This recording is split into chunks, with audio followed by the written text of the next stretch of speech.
وأحسن منك لم تر قط عيني وأجمل منك لم تلد النساء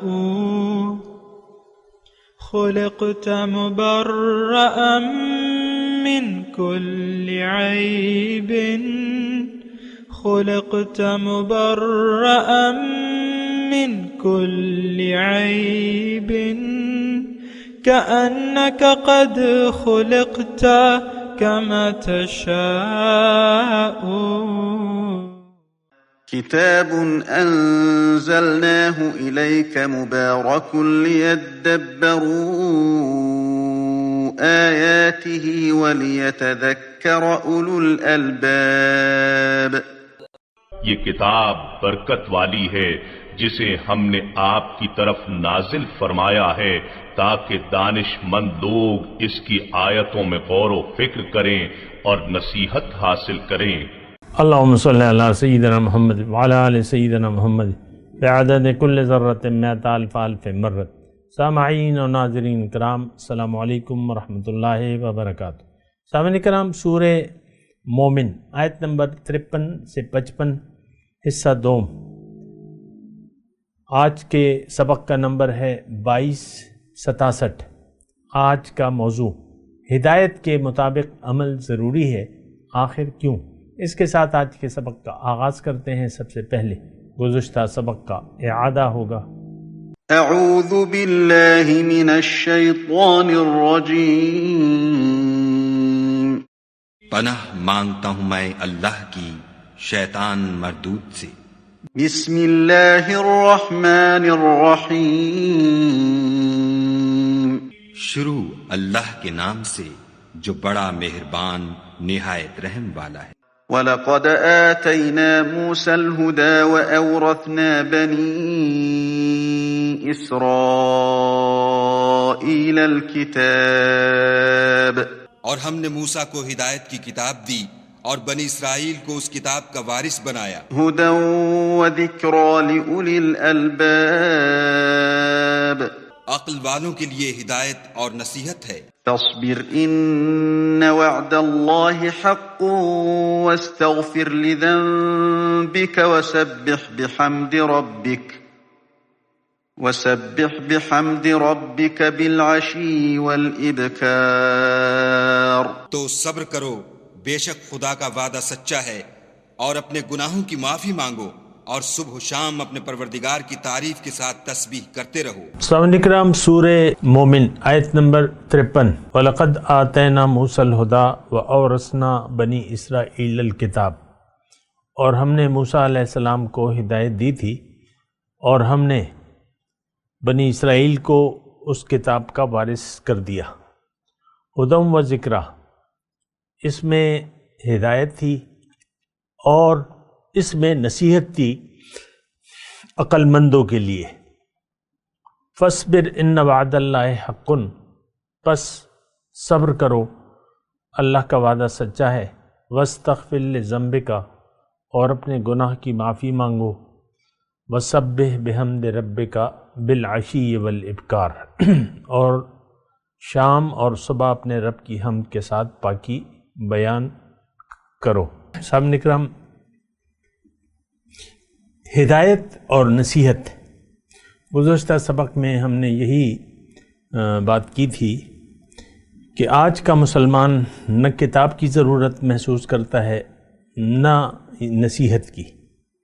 اور یہ دیکھیں، یہ میں نے گزشتہ سبق میں جو کہا تھا اس کا خلاصہ یہی ہے. چونکہ ہمیں ایک دنیا کا دھوکہ لگ گیا ہے کہ دنیا حقیقت ہے، میں یہی ہوں جو کچھ ہوں، نظر آ رہا ہوں، اور میری منزل یعنی میری کامیابی اور ناکامی اسی دنیا کی زندگی میں ہے.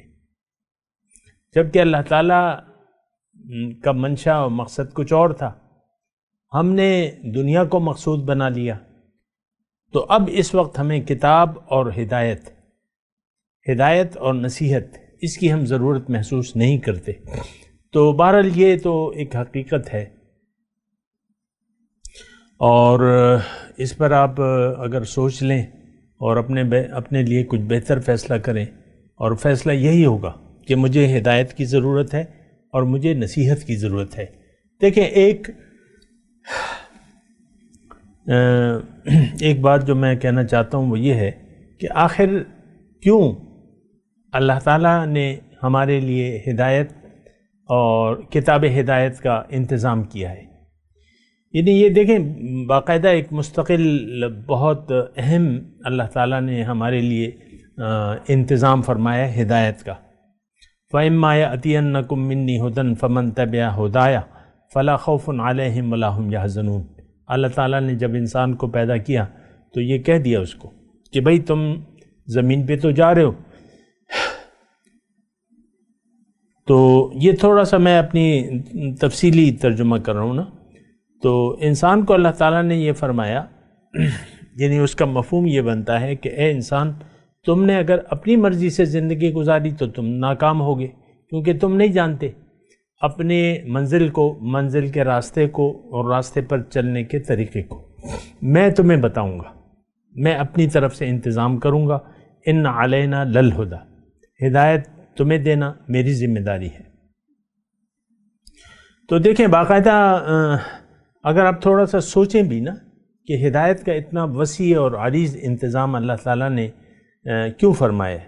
تقریباً کم و بیش 1,24,000 پیغمبر اللہ تعالیٰ نے بھجوائے، جن کو ہدایت دے کے بھجوایا، اور ظاہر ہے آسمانی کتب اور صحیفوں کا سلسلہ بھی اللہ تعالیٰ نے جاری کیا۔ اور اب یہ ہے نا کہ تھوڑا سا اگر ہم دیکھیں، میں آپ کو یہ دعوت دیتا ہوں، دعوت فکر، اور یعنی آپ عقل مند ہو کے، ٹھیک ہے میں ابھی باتیں کر رہا ہوں، بعد میں آپ سوچ لیں، اپنی زندگی کے بارے میں سوچیں، میں کون ہوں، میری حقیقت کیا ہے، میں نہیں تھا اب ہوں، کل پھر نہیں ہوں گا، تو میری مقصد وجود کیا ہے، اللہ تعالیٰ کیا چاہتا ہے مجھ سے، میری منزل کیا ہے۔ تو یہ ساری باتیں سوچنے کی ہیں، ہم ایسا نہیں سوچتے۔ دیکھیں میں بھی آپ ہی کے درمیان رہتا ہوں، مجھے پتہ ہے کہ لوگوں کے ذہن کیا ہے، کس لحاظ سے یہ زندگی گزار رہے ہیں۔ عام طور پہ ہم لوگوں نے دنیا کو اپنی منزل بنا لیا ہے، دنیا ہے کہ ہمارا جینا مرنا دنیا کے لیے ہے، ہمارا معبود اللہ نہیں ہے، رسول کے راستے پر چلنے کے لیے ہم تیار نہیں ہیں، آخرت پر ہمارا ایمان نہیں ہے۔ یہ بالکل وہ واضح باتیں ہیں جو اگر آپ نہ مانیں وہ تو آپ کی مرضی ہے، اور اگر آپ کہتے ہیں کہ ہاں میرا تو معبود واحد اللہ ہے، میں تو رسول کے راستے پر ہوں، اور میں زندگی آخرت کی کامیابی کے لیے گزار رہا ہوں، تب تو آپ کے لیے خوشخبری ہے۔ میں تو آپ سے بات ہی نہیں کر رہا، میں تو جو گمراہ لوگ ہیں ان سے بات کر رہا ہوں، تو آپ تو ایک طرف ہو کے بیٹھ جائیں، آپ اللہ کے بندے ہیں، آپ کے لیے خوشخبری ہے، جنت اللہ تعالیٰ نے آپ کے لیے بنائی ہے، آپ کو مبارک ہو جنت، آپ سائٹ پہ بیٹھ۔ میں تو ان لوگوں سے مخاطب ہوں جو گمراہ ہیں، جن کے دل میں ایمان کا ایک ذرہ نہیں ہے، جنہوں نے دنیا کو آخرت پر ترجیح دے دی ہے، جو رسول کے راستے پر چلنے کے لیے آمادہ ہی نہیں ہے، جو اپنی مرضی سے زندگی گزار رہے ہیں، جنہوں نے دنیا کو اپنی منزل بنا لیا ہے، جن کا دل حب دنیا سے پر ہے، جن کے دل اللہ کی یاد سے غافل ہے۔ تو میں تو ان لوگوں سے بات کر رہا ہوں۔ اگر آپ ان لوگوں میں نہیں ہیں تو آپ ایک طرف بیٹھ جائیں، آرام سے بیٹھ جائیں، اللہ کی رحمت کے تلے، اللہ تعالیٰ کی رحمتیں آپ پر اللہ کا فضل ہے، مبارک ہو۔ تو بہرحال تو میں آپ کو یہ کہہ رہا ہوں کہ دیکھیں یہ تھوڑی سی اگر مجھے توجہ سے آپ سنیں نا تو یہ سورت کے تمام مضامین پر میں تھوڑی سی آپ کے ساتھ بات کرنا چاہتا ہوں۔ یہ دراصل ظاہر ہے کہ مکی سورت اور ابتدائی دور میں ہے، اور دیکھیں اس وقت کے حالات اور اس وقت کے حالات بالکل یکساں ہیں۔ وہ بھی دور جاہلیت تھا، آج بھی دور جاہلیت ہے، آج بھی ہم اپنی منزل سے آگاہ نہیں ہیں، آج بھی ہم نے دنیا کو اپنا مقصود، محبوب و مطلوب بنا لیا ہے۔ وہ لوگ بھی تاریکی میں تھے، ان کو بھی دین کا پتہ نہیں تھا، دین کا پتہ نہیں تھا، نہ وہ پتہ کرنا چاہتے تھے۔ ہمیں پتہ ہے دین کا صرف ہمیں ظاہر معلوم ہے، کلمہ، نماز، روزہ، حج، زکوٰۃ، باقی تو ہمیں کچھ نہیں معلوم۔ دین کی حقیقت نہ ان کو معلوم تھی نہ ہمیں معلوم ہے۔ ان کے دل بھی حب دنیا سے پر تھے، ہمارے دل بھی حب دنیا سے پر ہیں۔ وہ بھی من چاہی زندگی گزار رہے تھے، ہم بھی من چاہی زندگی گزار رہے تھے۔ انہوں نے قرآن کو زبان سے انکار کر دیا تھا، ہم نے اپنے عمل سے انکار کر دیا ہے۔ آخرت کو وہ زبان سے نہیں مانتے تھے، ہم اپنے عمل سے نہیں مانتے۔ فرق تو صرف اتنا ہے کہ ہم وہ جو کچھ کر رہے تھے، تو یعنی جو وہ زبان سے کہہ رہے تھے وہ ہم اپنے عمل سے کہہ رہے ہیں۔ آج کا مسلمان یہ کہہ رہا ہے اپنے زبان حال سے کہ مجھے ہدایت کی ضرورت نہیں ہے، مجھے رسول کے راستے پر چلنے کی ضرورت نہیں ہے، مجھے دین کی ضرورت نہیں ہے، میں اپنے لیے میں نے دین بنا لیا ہے۔ آپ دیکھ لیں ہم میں سے ہر شخص اپنی مرضی زندگی گزار رہا ہے، بیوی ہے، میاں ہے، ایک دوسرے سے اپنی مرضی سے حساب کتاب کر رہے ہیں، اخلاق ان کے اپنے ہیں۔ جب میاں کی مرضی آتی ہے تو بیوی پہ چڑھائی کر دیتا ہے، ناراض ہو جاتا ہے، گالیاں دیتا ہے، گالیاں بکتا ہے، ہاتھ سے مار کٹائی شروع کر دیتا ہے۔ ہر ایک خاوند کے اپنے اپنے وہ ہیں، اور بیوی بیچاری سہتی رہتی ہے۔ یہ مسلمان لوگ ہیں، یہ میاں مسلمان ہے، ہو سکتا ہے اس نے مٹھی پر داڑھی رکھی ہو۔ آج کل تو دین کو لوگوں نے شرمایا ہے۔ بہرحال تو میں آپ کو یہ کہہ رہا ہوں کہ دیکھیں، جس طرح بنی اسرائیل پر کتابیں ان کی بوجھ بن گئی تھی، جیسے گدھے پر بوجھ لاد دیا جاتا ہے، اسی طرح آج تمام اسلامی کتب، قرآن اور یہ حدیث اور یہ ہم پر ایک بوجھ ہے۔ ہم دیکھیں، گدھے پر اگر کتابوں کا بوجھ لاد دیا جائے، یہ مثال قرآن میں موجود ہے، میں آپ کو سنا بھی چکا ہوں۔ گدھے پر اگر کتابوں کا بوجھ لاد دیا جائے اور وہ کتابیں چاہے کتنی اچھی ہوں، لیکن اس سے تو فرق نہیں پڑتا۔ یہ قرآن، یہ تو زمین میں آپ کو خلافت دے دے گی یہ کتاب، اگر آپ نے اس قرآن کو قبول کر لیا۔ کتب اللہ لأغلبن انا ورسولی ان حزب اللہ هم الغالبون، یہ قرآن میں لکھا ہوا ہے کہ اللہ کا لشکر جو ہے وہ غالب ہوگا، اور وَأَنْتُمُ الْأَعْلَوْنَ إِن كُنْتُم مُؤْمِنِينَ، تم غالب ہوگے اگر تم مومن ہو۔ تو مومن تو ہم ہیں نہیں، تو مغلوب ہیں، ذلیل ہیں، اللہ کی لعنت ہے ہم پر۔ بہرحال میں اگر تھوڑی سی اس بات کو مزید وضاحت کر دوں کہ دیکھیں نصیحت اور ہدایت کی ضرورت ہمیں کیوں ہے، ایک بات یہ نوٹ کر لیں۔ دیکھیں جس طرح یہ کتاب اور ہدایت ہمیں آئی ہے، یعنی یہ کتاب جس میں ہدایت ہے اور نصیحت ہے، یہ جس طرح آئی ہے، کسی اور مخلوق کے پاس ایسی کتاب موجود نہیں ہے۔ ہر ایک اپنا کام اور مقصد تخلیق اور اس کو کرنے کا طریقہ جانتا ہے۔ کل قد علم وَإِن مِّن شَيْءٍ إِلَّا يُسَبِّحُ بِحَمْدِهِ وَإِن مِّن شَيْءٍ كُلٌّ قد علم صلاته والتسبیحہ، قرآن کی آیت ہے۔ ہر مخلوق اپنی نماز اور اپنی تسبیح، نماز کا مطلب جو کام کرنا ہے اس نے، اور تسبیح کا مطلب جس لیے وہ بنی ہے۔ ہر تخلیق اپنا کام جانتی ہے، لہذا کر رہی ہے۔ جانور کو، مویشیوں کو پتہ ہے کون سی بوٹی کھانی ہے، کون سی نہیں کھانی۔ زہریلی بوٹی کو وہ سونگھ کے اس کو منہ نہیں لگاتا، اس کی ہدایت مکمل ہے۔ مکھی ہے شہد کی، اس کی ہدایت مکمل ہے، اس کے لیے کوئی کتاب اور ہدایت نہیں، وہ ہدایت اور کتاب فیڈ کر دی گئی ہے۔ ہمارے ساتھ مسئلہ یہ ہے، انسان کے ساتھ، کہ اللہ تعالیٰ نے اس کا مقصد دنیا نہیں ہے۔ ایک بات تو یہ واضح ہے، دنیا مقصود نہیں ہے ہماری منزل تو باطن ہے، اللہ ہے۔ اب اللہ کے راستے پر ہم نے چلنا ہے۔ تھوڑی سی اگر آپ توجہ دیں میری بات کو، ہمیں چلنا ہے اللہ کے راستے پر، ان ربی علی صراط مستقیم، میرا رب سیدھے راستے پر ہے، ہم نے چلنا ہے سیدھے راستے پر۔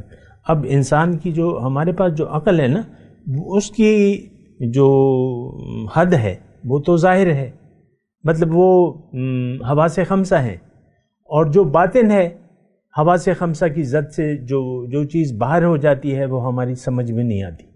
لہٰذا وہ ہدایت جو ہمیں درکار تھی، انسان اپنے دماغ سے اس کے بارے میں نہیں فیصلہ کر سکتا۔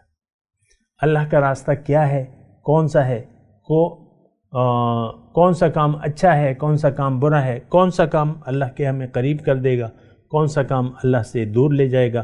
تو اس کے لیے دیکھیں، میں تھوڑی سی آپ سے کہہ رہا ہوں کہ آپ جلدی نہ کریں، اس مضمون کو سمجھیں۔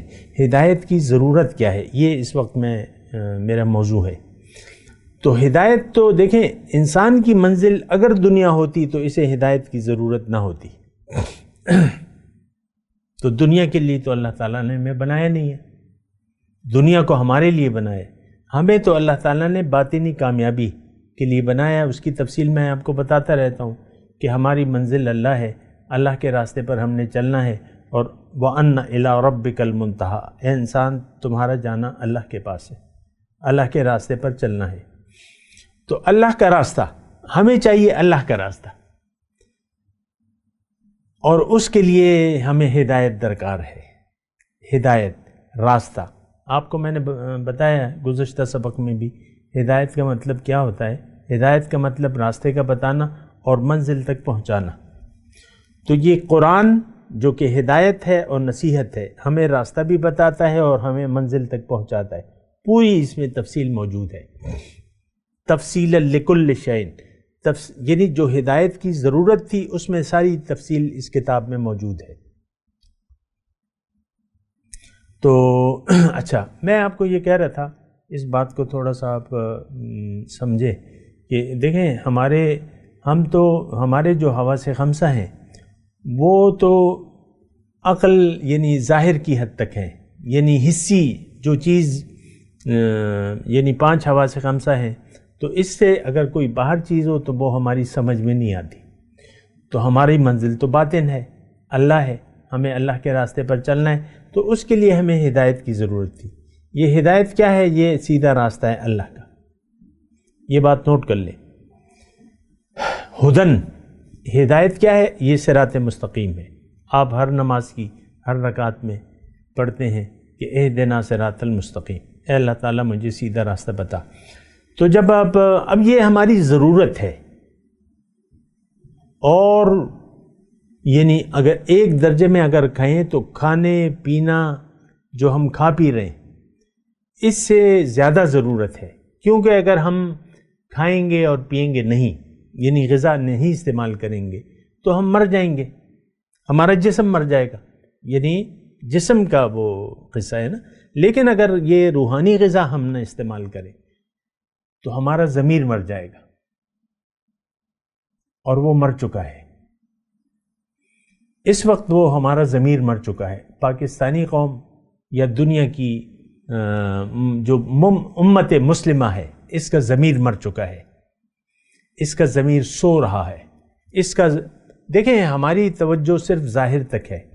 آپ دیکھ لیں، میں آپ سے چیلنج کے طور پہ کہتا ہوں، آپ میری بات کو یہ سنیں کہ انفرادی طور پہ آپ اپنی زندگی کو دیکھ لیں، اپنے گھر والوں کی، اپنے پڑوسیوں کی، اپنے ضلع کی، اپنے صوبے کی، اپنے ملک کی، تمام امت مسلمہ، ظاہر توجہ ظاہر پر ہے، مرکز نگاہ ہماری ظاہر ہے۔ لم یرد الا الحیات الدنیا ان الذین لا یرجون لقاءنا وردوا بالحیات الدنیا واطمأنوا بها والذین هم عن آیاتنا غافلون اولئک مأواہم جہنم۔ جو لوگ میری ملاقات کی امید نہیں رکھتے اور دنیا کی زندگی پر راضی ہو گئے اور اس پر مطمئن ہیں، اور جو ہماری آیات سے غافل ہیں، ان کا ٹھکانہ جہنم ہے۔ یہ بات نوٹ کر لیں۔ دیکھیں، ایک بات بالکل واضح ہے، لفظی کلمے طیبہ سے کچھ بھی نہیں ہوتا، صرف یہ ہے کہ آپ کو ایک ظاہری طور پہ امان مل جاتی ہے، شریعت کے حساب سے آپ کو کافر کفر کا فتویٰ کوئی بھی نہیں لگا سکتا، لیکن معاملہ تو ہمارا اللہ کے ساتھ ہے، مخلوق کے ساتھ تو نہیں ہے۔ اور اللہ تعالیٰ ہمارے بارے میں جو بھی فیصلہ کرے گا وہ ہمارے ظاہر اعمال کی بنیاد پہ نہیں، ہماری نیت کی بنیاد پہ ہوگا۔ اللہ تعالیٰ نے غافل نمازیوں کے لیے جہنم کی وعید سنائی ہے سورہ معون میں۔ اللہ تعالیٰ نے جن لوگوں کی نیت میں فتور ہے، خرابی ہے، ان کے حبط اعمال کا حکم فرمایا ہے۔ حبطت اعمالہم فی الدنیا والآخرہ، دنیا نیک اعمال ضائع ہو جائیں گے۔ تو یہ دیکھیں، یہ مجھے جلدی نہیں ہے قرآن کو جلدی آپ کے سامنے بیان کرنے کی۔ آپ اسی بات پہ سوچیں نا، آخر کیوں آپ نے ہدایت سے منہ موڑ لیا ہے؟ میں آپ سے ذاتی طور پہ یہ سوال کر رہا ہوں، کیوں آپ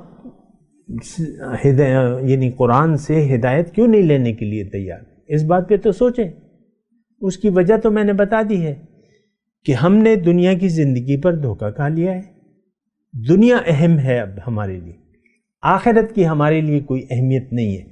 یہ وہ جملہ ہے آپ یعنی جو میں چیلنج کے طور پہ آپ کو کہہ رہا ہوں، آخرت کی زندگی کی، عذاب قبر یا ثواب قبر، ہمارے لیے اس کی کوئی اہمیت نہیں ہے۔ دیکھیں 3 سوالات جو پوچھے جائیں گے قبر میں، ہمیں آج بھی اس کے جواب نہیں آتے۔ من ربک ما دینک من نبیک، ہمیں کچھ علم نہیں ہے۔ ہم تو دیکھیں ٹوٹلی انکار ہے ہمارا، قول سے نہیں، عمل سے۔ آخرت کو ہم اپنے عمل سے نہیں مانتے، حضور صلی اللہ علیہ وسلم کے راستے پر چلنے کے لیے ہم تیار نہیں۔ اللہ ہمارا الہ نہیں ہے، الہ نہیں ہے ہمارا، یہ الہ واحد کی بات نہیں ہے، الہ ہی نہیں۔ ہم تو یعنی خواہشات نفس کو اپنا معبود بنا لیا ہے۔ تو ہمارا معبود ایک ہے اور وہ میرا نفس ہے۔ لا الہ الا النفس، لا الہ الا النفس، یہ ہم اپنے عمل سے زبان سے کہہ بھی دیا لا الہ تو کیا حاصل، دل و نگاہ جو مسلمان نہیں تو کچھ بھی نہیں۔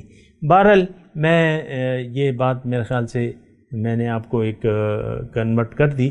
میں جو گفتگو کا خلاصہ اگر میں بیان کروں تو یہی ہے کہ ہدایت اور نصیحت ان لوگوں کے لیے ہے جو یقین رکھتے ہوں اللہ پر، اللہ کے رب ہونے پر۔ بس ہم تو اللہ کو رب عملی طور پہ تسلیم نہیں کرتے، لیکن رب وہ ہے جس کی بات آپ مانیں۔ ہم تو رب کی بات ماننے کے لیے تیار نہیں ہیں۔ تو زبان سے تو مشرک بھی قائل تھے اللہ تعالیٰ کی ذات کے یا اللہ تعالیٰ کے ایک ہونے کے، وہ زبان سے قائل تھے، لیکن اللہ کی توحید کے قائل نہیں تھے جس طرح ہم نہیں ہیں۔ اب آگے کا جو مضمون ہے، میں میرے پاس تھوڑا سا وقت ہے ابھی، میں آپ کو یہ بتا رہا ہوں کہ اس سورت کا مرکزی مضمون آپ یعنی دیکھیں، موسیٰ علیہ السلام کا اللہ تعالیٰ نے تذکرہ کیا۔ اس میں اگر آپ دیکھیں تو صرف 2 آیاتیں، بعض اوقات تو پوری سورت کے میں موسیٰ علیہ السلام کا واقعہ ہے، مثال کے طور پہ سورہ طٰہٰ میں ہے، تفصیل سے ہے کافی۔ سب سے زیادہ جس پیغمبر کی واقعات کی تفصیل آئی ہے وہ حضرت موسیٰ علیہ السلام ہے، لیکن یہاں 2 آیات ہیں۔ لقد آتینا موسیٰ الہدی وأورثنا بنی اسرائیل الکتاب، ہم نے موسیٰ علیہ السلام کو ہدایت دی اور اس کتاب کا وارث بنا دیا بنی اسرائیل کو، اور کتاب میں جو ہے وہ ہدایت اور نصیحت عقل مندوں کے لیے۔ اب یہ ہے کہ دیکھیں جو سورت کا جو اختتام ہے، یعنی اس کی طرف تمام مضامین اس کے توحید کے بارے میں ہے، جو توحید کو مانتا ہے، جو نہیں مانتا، اسی کی بات ہے۔ پیغمبر کی دعوت کو جس نے قبول کیا یا جس نے انکار کر دیا عملاً، اس کے بارے میں ہے اگر آپ دیکھیں ان الذین یجادلون فی آیات اللہ بغیر سلطان آتاہم، ابھی میں ترجمہ نہیں کر سکتا، ابھی سارا یہ مضمون آئیں گے. ان فی صدورہم الا کبر ما ہم ببالغی فاستعذ باللہ انہ هو السمیع العلیم. پھر اللہ تعالیٰ فرما رہا ہے ما یستوی الاعمی والبصیر والذین آمنوا وعملوا الصالحات ولا المسیء قلیلا ما تذکرون ان الساعۃ آتیۃ لا ریب فیہا ولکن اکثر الناس لا یؤمنون وقال ربکم ادعونی استجب لکم ان الذین یستکبرون عن عبادتی سیدخلون جہنم داخرین. یعنی تمام یہ آخر تک یہی تو یعنی شرک کا رد اور توحید کے دلائل ہیں. یہ سارا مضمون آج کے لیے ہمارے لیے ہے. اور اب جو بات ہے سامعین کرام، تو میں آپ کو یعنی خلاصہ کلام یہ جو آیت نمبر 55 ہے یہ بھی سنا دوں. فاصبر ان وعد اللہ حق.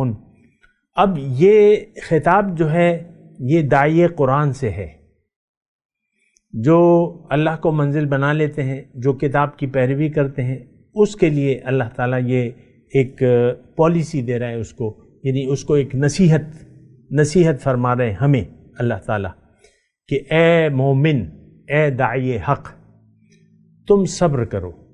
یعنی صبر کرو کیا مطلب؟ حق پر جمے رہو، ڈٹے رہو، کیونکہ اللہ کا وعدہ سچا ہے. واستغفر لذنبک، اور تم خطاؤں کی یعنی تم سے خطاؤں کا امکان ہے. انسان کو میں نے کمزور، اللہ تعالیٰ فرما رہے میں نے پیدا کیا ہے. آپ دیکھ لیں ہر کام میں اصلاح کی گنجائش ہوتی ہے، ہر کام میں اعلیٰ سے اعلیٰ کی ضرورت یعنی گنجائش ہوتی ہے.